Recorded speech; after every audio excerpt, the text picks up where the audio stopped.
بسم اللہ الرحمن الرحیم۔ اب جو آیت چلی آ رہی ہے اس کے مطالعے سے پہلے ایک بات سمجھ لیں کہ سورہ بقرہ کا نصف ثانی جو 22 رکوع پر مشتمل ہے اور جس کا آغاز 19ویں رکوع سے ہوا ہے، اس میں ترتیب کیا ہے؟ سورہ بقرہ کے پہلے 18 رکوعوں کی تقسیم ورٹیکلی ہے، یعنی 4 رکوع ادھر درمیان میں، پھر 4 رکوع ادھر، لیکن 19ویں رکوع سے اب ہاریزونٹل اس کی ڈویژن شروع ہو گئی ہے۔ اس حصے میں 4 مضامین تانے بانے کی طرح بنے ہوئے ہیں، یا یوں کہہ لیں کہ 4 لڑیاں ہیں جن کو بٹ کر رسی بنا دیا گیا ہے۔ ان 4 میں سے 2 لڑیاں تو شریعت کی ہیں، جن میں سے ایک عبادات کی اور دوسری احکام و شرائع کی ہے کہ یہ واجب ہے، یہ کرنا ہے، یہ حلال ہے، یہ حرام ہے، نماز فرض ہے، روزہ فرض ہے، وغیرہ وغیرہ۔ احکام و شرائع میں خاص طور پر شوہر اور بیوی کے تعلق کو بہت زیادہ اہمیت دی گئی ہے، اس لیے کہ معاشرت انسانی کی بنیاد یہی ہے۔ لہٰذا اس صورت میں آپ دیکھیں گے کہ آئلی قوانین کے ضمن میں تفصیلی احکام آئیں گے، جبکہ دوسری 2 لڑیاں جہاد بالمال اور جہاد بالنفس کی ہیں۔ جہاد بالنفس کی آخری انتہا قتال ہے، جہاں انسان نقد جان ہتھیلی پر رکھ کر میدان جنگ میں حاضر ہو جاتا ہے۔ اب ان 4 مضامین یا 4 لڑیوں کو ایک مثال سے سمجھ لیں۔ فرض کیجئے ایک سرخ لڑی ہے، ایک پیلی لڑی ہے، ایک نیلی لڑی ہے اور ایک سبز لڑی ہے، اور ان 4 لڑیوں کو ایک رسی کی صورت میں بٹ دیا گیا ہے۔ آپ اس رسی کو دیکھیں گے تو 4 رنگ نظر آئیں گے آپ کو کٹے پھٹے، پہلے سرخ، پھر پیلا، پھر نیلا، پھر سبز۔ لیکن اسی رسی کے بل کھول دیں تو ہر لڑی مسلسل نظر آئے گی۔ چنانچہ سورہ بقرہ کے نصف اور آخر میں عبادات، احکام شریعت، جہاد بالمال، جہاد بالنفس کے 4 مضامین 4 لڑیوں کی مانند گتھے ہوئے ہیں۔ یہ 4 لڑیاں تانے بانے کی طرح بنی ہوئی ہیں، لیکن اسی بنتی میں بہت بڑے بڑے پھول موجود ہیں۔ یہ پھول قرآن مجید کی عظیم ترین اور طویل آیات ہیں، جن کی نمایاں ترین مثال آیت الکرسی کی ہے۔ ان عظیم آیات میں سے ایک آیت یہاں 20ویں رکوع کے آغاز میں آ رہی ہے، جسے میں نے آیت الآیات کا عنوان دیا ہے، اس لیے کہ قرآن مجید کی کسی اور آیت میں اس قدر فینومینا آف نیچر ایک ساتھ نہیں موجود۔ اللہ تعالیٰ تمام مظاہر فطرت کو اپنی آیات قرار دیتا ہے۔ آسمان اور زمین کی تخلیق، رات اور دن کا الٹ پھیر، آسمان کے ستارے اور زمین کی نباتات، یہ سب آیات ہیں جن کا ذکر قرآن مجید میں مختلف مقامات پر کیا گیا ہے۔ لیکن یہاں بہت سے مظاہر فطرت کو جس طرح ایک آیت میں سمو دیا گیا ہے، یہ حکمت قرآنی کا ایک بہت بڑا پھول ہے جو ان 4 لڑیوں کی بنتی کے اندر آ گیا ہے۔ ان فی خلق السماوات والارض واختلاف اللیل والنہار، یقیناً آسمان اور زمین کی تخلیق میں اور رات اور دن کے الٹ پھیر میں، والفلک التی تجری فی البحر بما ینفع الناس، اور ان کشتیوں میں جو سمندر میں لوگوں کے لیے نفع بخش سامان لے کر چلتی ہیں، وما انزل اللہ من السماء ماء، اور اس پانی میں کہ جو اللہ نے آسمان سے اتارا ہے، فاحیا بہ الارض بعد موتها، پھر اس سے زندگی بخشی زمین کو اس کے مردہ ہو جانے کے بعد۔ بے آب و گیا زمین پڑی تھی، بارش ہوئی تو اسی میں سے رویدگی آ گئی۔ وبث فیہا من کل دابہ، اور ہر قسم کے حیوانات اس کے اندر پھیلا دیے، یعنی کہ چرند پرند۔ وتصریف الریاح، اور ہواؤں کی گردش میں، ہواؤں کی گردش کے مختلف انداز اور مختلف پہلو ہیں، کبھی شمالاً جنوباً چل رہی ہیں، کبھی مشرق سے آ رہی ہے، کبھی مغرب سے آ رہی ہے۔ اس گردش میں بڑی حکمتیں کار فرما ہیں۔ والسحاب المسخر بین السماء والارض، اور ان بادلوں میں جو معلق کر دیے گئے ہیں آسمان اور زمین کے درمیان۔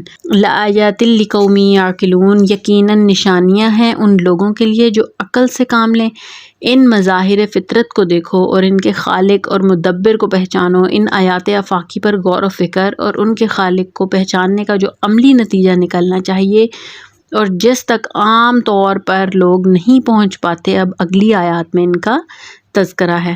نتیجہ تو یہ نکلنا چاہیے کہ پھر محبوب اللہ ہی ہو، شکر اسی کا ہو، اطاعت اسی کی ہو، عبادت اسی کی ہو۔ جب سورج میں اپنا کچھ نہیں، اسے اللہ نے بنایا ہے، اسے حرارت عطا کی ہے، چاند میں کچھ نہیں، ہوائیں چلانے والا بھی وہی ہے، اور کسی شے کے لیے کوئی شکر نہیں، کوئی عبادت نہیں، کوئی ڈنڈوت نہیں، کوئی سجدہ نہیں، چنانچہ اللہ تعالیٰ ہی ہے مطلوب و مقصود بن جائے، وہی محبوب ہو۔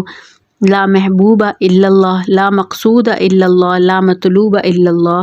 جن لوگوں کی یہاں تک رسائی نہیں ہو پاتی، وہ کسی اور شے کو اپنا محبوب و مطلوب بنا کر اس کی پرستش، اس کی عبادت شروع کر دیتے ہیں، خدا تک کو نہیں پہنچتے۔ اپنے ہی حسن کا دیوانہ بنا پھرتا ہوں کہ مصداق اپنے نفس ہی کو معبود بنا لیا اور خواہشات نفس کی پیروی میں لگ گئے۔ کچھ لوگوں نے اپنی قوم کو معبود بنا لیا اور قوم کی برتری اور سربلندی کے لیے جانیں بھی دے رہے ہیں۔ بعض نے وطن کو معبود بنا لیا۔ اب اگلی آیت میں وَمِنَ النَّاسِ مَن يَتَّخِذُ مِن دُونِ اللَّهِ أَندَادًا، اور لوگوں میں سے کچھ ایسے بھی ہیں جو اللہ کو چھوڑ کر کچھ اور چیزوں کو اس کا ہمسر اور مد مقابل بنا دیتے ہیں۔ تُحِبُّونَهُمْ كَحُبِّ اللَّهِ، اور ان سے ایسی محبت کرنے لگتے ہیں جیسی اللہ سے کرنی چاہیے۔ یہ دراصل ایک فلسفہ ہے کہ ہر باشعور انسان کسی شے کو اپنا آئیڈیل، نصب العین یا آدرش ٹھہراتا ہے اور پھر اس سے بھرپور محبت کرتا ہے، اس کے لیے جیتا ہے، اس کے لیے مرتا ہے، قربانیاں دیتا ہے، ایثار کرتا ہے۔ چنانچہ کوئی قوم کے لیے، کوئی وطن کے لیے، کوئی خود اپنی ذات کے لیے قربانی دیتا ہے، لیکن بندہ مومن یہ سارے کام اللہ کے لیے کرتا ہے۔ وہ اپنا مطلوب و مقصود اور محبوب صرف اللہ کو بنا لیتا ہے اور اسی کے لیے جیتا ہے، اسی کے لیے مرتا ہے۔ ان صلاتی و نسکی و محیای و مماتی للہ رب العالمین، سورۃ الانعام میں ہے۔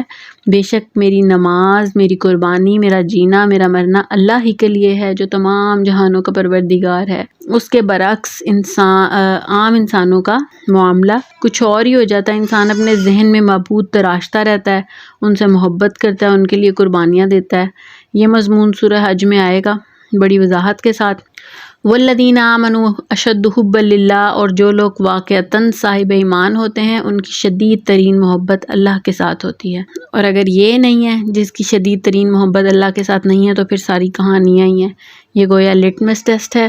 کوئی شے اگر اللہ سے بڑھ کر محبوب ہو گئی تو وہ تمہاری معبود ہے۔ تم نے اللہ کو چھوڑ کر اس کو اپنا معبود بنا لیا، چاہے وہ دولت ہی ہو۔ حدیث نبی صلی اللہ علیہ وسلم ہے، تعیس عبد الدیناری و عبد الدرہم، ہلاک اور برباد ہو جائے درہم اور دینار کا بندہ، نام خواہ عبد الرحمن ہو، حقیقت میں وہ عبد الدینار ہے، اس لیے کہ وہ یہ خواہش رکھتا ہے کہ دینار آنا چاہیے، خواہ حرام سے آئے، حلال سے آئے، جائز ذرائع سے آئے یا ناجائز ذرائع سے آئے۔ چنانچہ اس کا معبود اللہ نہیں، دینار ہے۔ ہندو نے لکشمی دیوی کی مورتی بنا کر اسے پوجنا شروع کر دیا۔ یہ لکشمی دیوی اگر ذرا مہربان ہو جائے تو دولت کی ریل پیل ہو جاتی ہے۔ ہم نے اس درمیانی واسطے کو بھی ہٹا کر براہ راست ڈالر کو پوجنا شروع کر دیا اور اس کی خاطر اپنے وطن اور اپنے ماں باپ کو چھوڑ دیا۔ چنانچہ یہاں کتنے ہی لوگ سسک کر مر جاتے ہیں اور آخری لمحات میں ان کا بیٹا یا بیٹی اس کے پاس موجود نہیں ہوتا، بلکہ دیار غیر میں ڈالر کی پوجا میں مصروف ہوتا ہے۔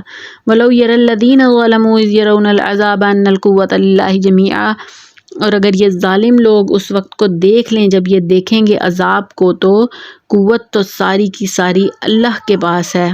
جب یہ ظالم لوگ دیکھیں گے سب کچھ، یہ عذاب دیکھیں گے اللہ کا، تو پھر ان پہ واضح ہو جائے گا کہ قوت تو ساری کی ساری اللہ کی ہے۔ یہاں ظلم شرک کے معنی میں آیا ہے اور ظالم سے مراد مشرک ہے۔ وَأَنَّ اللَّهَ شَدِيدُ الْعَذَابِ، اور یہ کہ اللہ سزا دینے میں بہت سخت ہے۔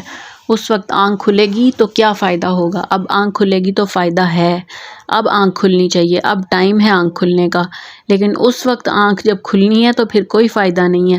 استبرأ الذین اتبعوا من الذین اتبعوا، اس وقت وہ لوگ جن کی پیروی کی گئی تھی اپنے پیروں سے اظہار برات کریں گے۔ ورأوا العذاب وتقطعت بہم الاسباب، اور وہ عذاب سے دوچار ہوں گے، ان کے تمام تعلقات منقطع ہو جائیں گے۔ جب جہنم ان کی نگاہوں کے سامنے آ جائے گی تو تمام رشتے منقطع ہو جائیں گے۔ سورہ عبسہ میں اس کا نفسا نفسی کا نقشہ یوں کھینچا گیا ہے، یوم یفر المرء من اخیہ وامہ وابیہ وصاحبتہ وبنیہ لکل امرئ منہم یومئذ شأن یغنیہ۔ اس روز آدمی بھاگے گا اپنے بھائی سے، اپنی ماں سے، اپنے باپ سے اور اپنی بیوی سے اور اپنی اولاد سے۔ ان میں سے ہر شخص پر اس دن ایسا وقت آ پڑے گا کہ اسے اپنے سوا کسی کا ہوش نہ ہوگا۔ اسی طرح سورہ معارج میں فرمایا گیا یود المجرم لو یفتدی من عذاب یومئذ ببنیہ وصاحبتہ واخیہ وفصیلتہ التی تؤویہ ومن فی الارض جمیعا ثم ینجیہ۔ مجرم چاہے گا کہ اس دن کے عذاب سے بچنے کے لیے اپنی اولاد کو، اپنی بیوی کو، اپنے بھائی کو، اپنے قریب ترین خاندان کو جو اسے پناہ دینے والا تھا، اور روئے زمین کے سب انسانوں کو فدیہ دے دے، اور یہ تدبیر اسے نجات دلا دے۔